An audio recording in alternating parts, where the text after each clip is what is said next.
আজ আমি রান্না করেছিলাম করলা এবং ভেন্ডি পেঁয়াজ দিয়ে ঝাল ঝাল করে ভাজা করেছিলাম। এই ভাজাটা তোমরা কে কে এইভাবে একসাথে করে খেয়েছো অবশ্যই জানিও।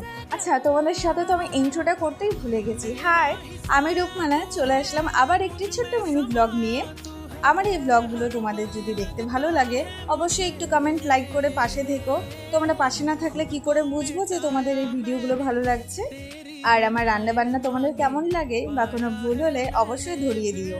প্রথমে তো তোমরা দেখে নিয়েছো যে আমি ভাজা করেছি, তারপরে যে আমি ডিমের জন্য আলু আর ডিম সেদ্ধ করেছিলাম, সেটা সেদ্ধ হওয়ার পরে আমি ডিমটাকে হালকা ফ্রাই করে নিয়েছিলাম। এরপর তরকারির জন্য দিয়েছিলাম শুকনো লঙ্কা এবং জিরা, গোটা গরম মশলা আর তেজপাতা।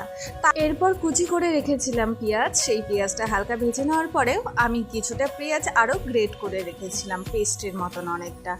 তারপরে দিয়েছিলাম রসুন এবং আদা, সেটাকেও হালকা ফ্রাই করে নেওয়ার পরে দিয়েছিলাম টমেটো।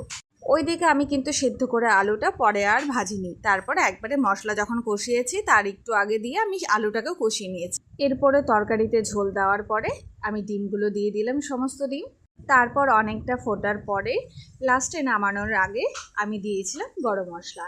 গরম মশলার গুঁড়োটা দিলে একটা স্মেলটা খুব সুন্দর থাকে, আর আলটিমেটলি আমার তরকারির এই কালারটা এসছে। তোমাদের কার কার দেখে লোভ লাগছে অবশ্যই জানিও, তরকারির কালার এবং দেখতে কেমন হয়েছে সেটা অবশ্যই জানাবে কিন্তু। আর তোমাদের কি ডিম ভাত ভালো লাগে? আমার কিন্তু ভালো লাগে। যাই হোক, দেখা হবে অন্য একটি ব্লগে। আজকের জন্য আসি, বাই।